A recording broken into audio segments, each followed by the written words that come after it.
สวัสดีครับพี่น้องอ่ะก็มาเบิ่งราคาข้าวส่งท้ายปีเก่าพี่น้องส่งท้ายปีเก่าต้อนรับปีใหม่ของสัปดาห์สุดท้ายเดือนธันวาคม2568ราคาข้าวบ่มีขึ้นเด้ราคาบ่มีขึ้นเลยมีแต่จังหวัดหนึ่งลดลงบ่นี่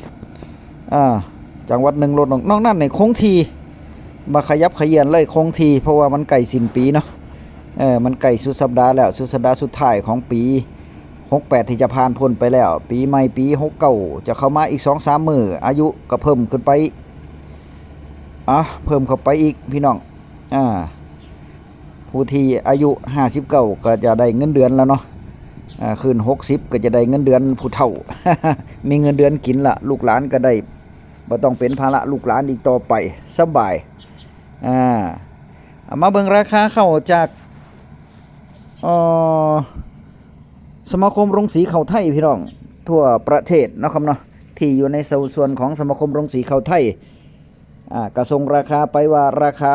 ของสัปดาห์นี้จะขึ้นมาเท่าใดราคาข้าวจะขึ้นจะลงนะครับเนาะก็ขึ้นอยู่กับสมาคมโรงสีข้าวไทยนำที่รายงานเข้ามารายงานราคาข้าวเปลือกทั่วประเทศจากสมาคมโรงสีข้าวไทยประจำวันที่29ธันวาคม2568ก็คือมื้อนี้เลยนะครับมื้อนี้เลยข้าวเปลือกเจ้าพี่น้องส่วนมากจะเป็นข้าวหน้าปลังเนาะเอาข้าวหน้าปลังซะก่อนข้าวเปลือกเจ้าหน้าปังมีความชื้น 15% แล้วก็ 25% คือเก่าสีดำเบิดก็คือคงที่ราคาข้าวบ่ขึ้นมีจังหวัดกรุงเทพพี่น้องเอากรุงเทพก่อนนะกรุงเทพมหานครความชื้น 15% ราคาเริ่มต้นอยู่ที่ 7,300 ถึง 7,700 บาทต่อตันความชื้น 25% รับซื้ออยู่ที่ 6,100 ถึง 6,500 บาทต่อตันจังหวัดกาญจนบุรีความชื้น 15% ราคาเริ่มต้นอยู่ที่ 7,600 ถึง 8,000 บาทต่อตันข้าวแห้งเนี่ยความชื้น 25% เกี่ยวและขายสดเลยก็คือรับซื้ออยู่ที่ 6,400 ถึง 6,800 บาทต่อตันจังหวัดฉะเชิงเทราพี่น้องเข้าความชื้น 15% รับซื้ออยู่ที่ 7,400 ถึง 7,800 บาทต่อตันความชื้น 25% รับซื้ออยู่ที่ 6,400 ถึง 6,600 บาทต่อตันนี่การรายงานราคาข้าวพี่น้องเอ้ยสำหรับวันที่29ธันวามาเบิ่งต่อพี่น้องจังหวัดชัยนาทความชื้น 15% รับซื้ออยู่ที่ 7,400 ถึง 7,800 บาทต่อตันความชื้น 25% รับซื้ออยู่ที่ 6,200 ถึง 6,600 บาทต่อตันนครนายกความชื้น 15% รับซื้ออยู่ที่ 7,400 ถึง 7,800 บาทต่อตันความชื้น 25% รับซื้ออยู่ที่ 6,200 ถึง 6,600 บาทต่อตันราคาคงที่เบิดจังหวัดนนทบุรีภาคกลางความชื้น 15% รับซื้ออยู่ที่ 7,600 ถึง 8,000 บาทต่อตันความชื้น 25% รับซื้ออยู่ที่ 6,400 ถึง 6,800 บาทต่อตันนี่ขยับขึ้นมาเนาะครับเนาะ 6,800 บาทต่อตันเขาขายสดนครปฐมความชื้น 15% รับซื้ออยู่ที่ 7,500 ถึง 7,900 บาทต่อตันความชื้น 25% รับซื้ออยู่ที่ 6,500 ถึง 6,700 บาทต่อตันปทุมธานียังอยู่ที่ภาคกลางเข้านาปลังความชื้น 15% รับซื้ออยู่ที่ 7,600 ถึง 8,000 บาทต่อตันความชื้น 25% รับซื้ออยู่ที่ 6,400 ถึง 6,800 บาทต่อตันจังหวัดเพชรบุรีนี่เพชรบุรีนี่ราคาข้าวลงเด้อราคาข้าวลดลงนี่สีแดงจึงครึ่งนี่ถ้าสีแดงนี่แสดงว่าราคาข้าวลดลงเพชรบุรีความชื้น 15% รับซื้ออยู่ที่ 7,500 ถึง 7,900 บาทต่อตันบ่ถึง 8,000 มาฮอด 8,000 นะความชื้น 25% รับซื้ออยู่ที่ 6,300 ถึง 6,700 บาทต่อตันไปดูต่อจังหวัดลพบุรีความชื้น 15% รับซื้ออยู่ที่ 7,500 ถึง 7,900 บาทต่อตันความชื้น ความชื้น 25% รับซื้ออยู่ที่ 6,300 ถึง 6,700 บาทต่อตันสิงห์บุรีความชื้น 15% รับซื้ออยู่ที่ 7,700 ถึง 8,100 บาทต่อตันความชื้น 25% รับซื้ออยู่ที่ 6,500 ถึง 6,900 บาทต่อตันสุพรรณบุรีความชื้น 15% รับซื้ออยู่ที่ 7,500 บาทถึง 7,900 บาทต่อตันความชื้น 25% รับซื้ออยู่ที่ 6,300 ถึง 6,700 บาทต่อตันพี่น้องอันนี้ภาพรวมเนาะแต่ละจังหวัดที่ส่งรายงานเข้ามา ยังบ่ทันเบิดไปเบิ่งต่อราชบุรีความชื้น 15% รับซื้ออยู่ที่ 7,600 ถึง 8,000 บาทต่อตันความชื้น 25% รับซื้ออยู่ที่ 6,400 ถึง 6,800 บาทต่อตันอยุธยาความชื้น 15% รับซื้ออยู่ที่ 7,400 ถึง 8,000 บาทต่อตันความชื้น 25% รับซื้ออยู่ที่ 6,400 ถึง 6,800 บาทต่อตันกำแพงเพชรความชื้น 15% รับซื้ออยู่ที่ 7,200 ถึง 7,600 บาทต่อตันความชื้น 25% รับซื้ออยู่ที่ 6,000 ถึง 6,400 บาทต่อตันพิจิตร 7,500 ถึง 7,900 บาทต่อตันความชื้น 15% ความชื้น 25% ข้าวสดรับซื้ออยู่ที่ 6,300 ถึง 6,700 บาทต่อตันนครสวรรค์ความชื้น 15% รับซื้อที่ 7,600 ถึง 8,000 บาทต่อตันความชื้น 25% รับซื้ออยู่ที่ 6,400 ถึง 6,800 บาทต่อตันพิษณุโลกความชื้น 15% รับซื้ออยู่ที่ 7,400 ถึง 7,800 บาทต่อตันความชื้น 25% รับซื้ออยู่ที่ 6,200 ถึง 6,600 บาทต่อตันเพชรบูรณ์นี่ราคาสูงกว่าหมู่พี่น้องเพชรบูรณ์ราคาสูงเป็นท็อปเลยเป็นตัวท็อปเลยเพชรบูรณ์รับซื้อสูงกว่าเพื่อนข้าวความชื้น 15% รับซื้ออยู่ที่ 8,000 ถึง 8,400 บาทต่อตันสูงกว่าเพื่อนเลยแล้วก็ความชื้น 25% รับซื้อที่ 6,800 บาทถึง 7,200 บาทต่อตันอุตรดิตถ์ตามมาติด 7,600 ถึง 8,000 บาทต่อตันข้าวแห้งความชื้น 15% ความชื้น 25% รับซื้อที่ 6,400 ถึง 6,800 บาทต่อตันนครศรีธรรมราชไม่มีรายงานเนื่องจากว่าช่วงนี้ฝนตกน้ำท่วมเยอะนะครับภาคใต้บ่มีเลย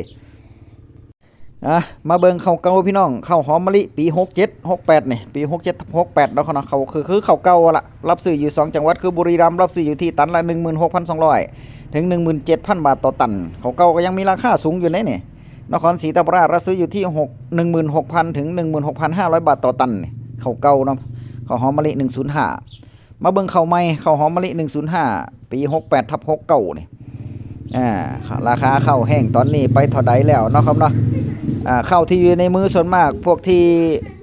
เข้าร่วมโครงการฉลองการขายข้าวเนาะเพราะว่าวัดเหล่าวัดซ่านกำลังจะแล้วกันปีนี้นี่พิเศษเด้อปีนี้นี่เพิ่นให้ผ่านแอปพลิเคชันเด้ธกสนี่ก็คือใครจะเข้าร่วมโครงการชะลอการขายข้าวหรือว่าวัดเหล่าวัดซ่านก็เพิ่นให้โหลดแอปของ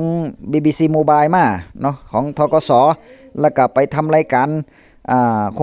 ไปรับไปเข้าร่วมโครงการในโทรศัพท์ได้เลยเข้าร่วมโครงการชะลอการขายข้าวน่ะ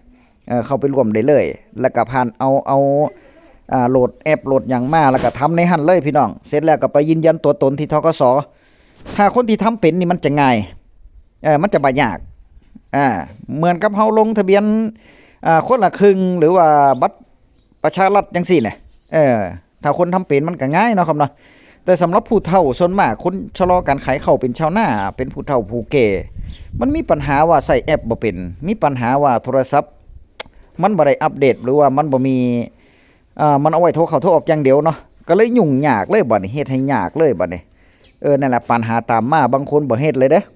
แต่ว่าในชุมชนบ้านพญาการนี่เพิ่นก็วัดเหล่าวัดซ่านกันเป็นที่เรียบร้อยแล้วเนาะไปขึ้นทะเบียนยืนยันตัวตนเป็นที่เรียบร้อยบางคนก็ตะกี้มันเข้าร่วมกลุ่มกันประมาณ 4-5 คนจับกลุ่มกัน7คนจังซี่นี่คนที่วัดเหล่านี่ไปค้ำกันไปมาเด้แต่ว่าซุมื้อนี่บ่ได้แล้วก็คือเฮ็ดแบบใหม่พี่น้องก็คือเอากลุ่มที่คือเข้าธกสน่ะไปเซ็นค้ำ2คน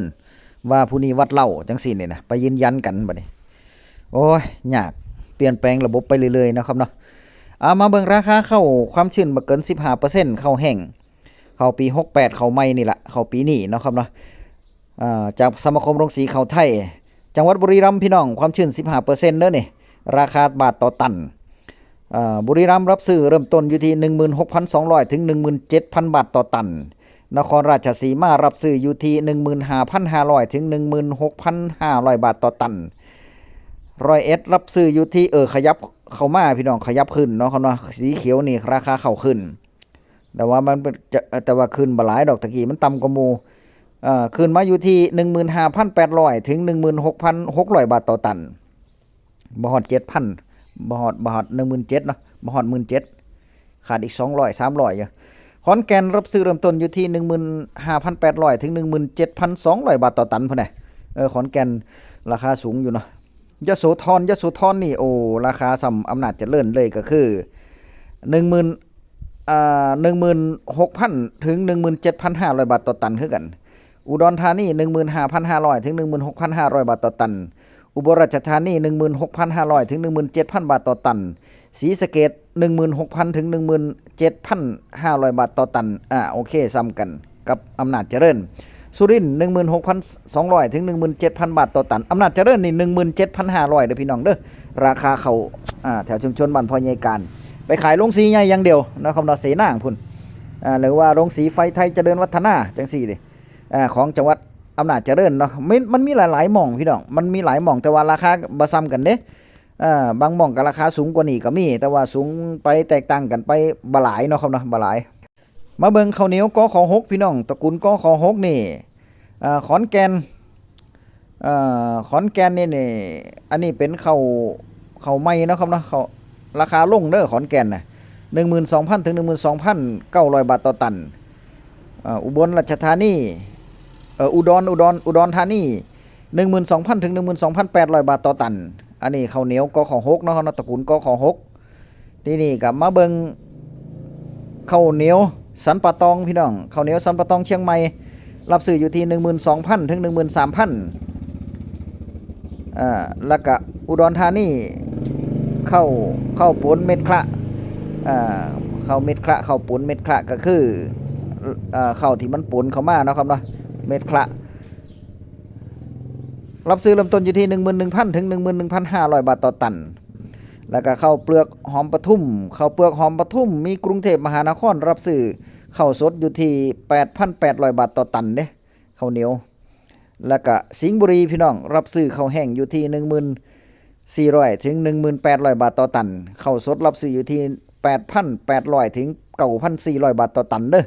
อันนี้ราคาข้าวสรุปของวันที่29ธันวาคม2568แบบสดๆร้อนๆเลยแล้วก็ฝากไปถึง FC พยาการสุภูสุคนเด้อพี่น้องเด้อ